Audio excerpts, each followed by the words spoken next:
Mr. Rude has the message in it that you would expect. Don't be rude. I like the design of the character. I like the fiery, hot red. Kind of reminds me of Rage.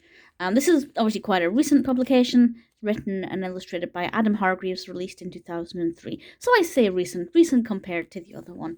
And we learn that Mr. Rude is a very rude individual, and he's nasty to absolutely everybody.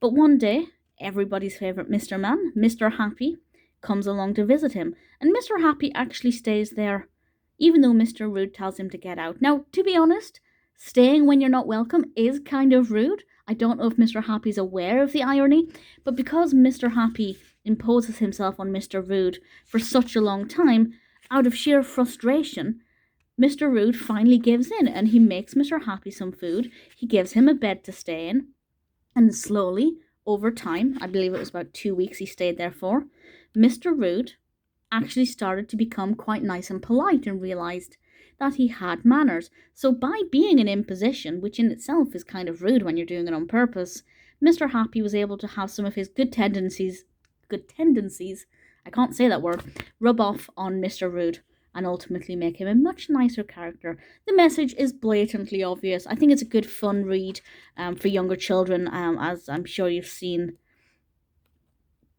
There were times when Mr. Rude is shouting and he's quite... see if I can find... I'm sure there was an example where he was shouting. I'm not making it up. There we go. Get out, shouted Mr. Rude. You know, you can kind of visualize how animated this character would be. And it's very well illustrated, of course, with a very strong message, and a character whose journey is quite interesting to follow. Definitely not a bad book or a bad character at all.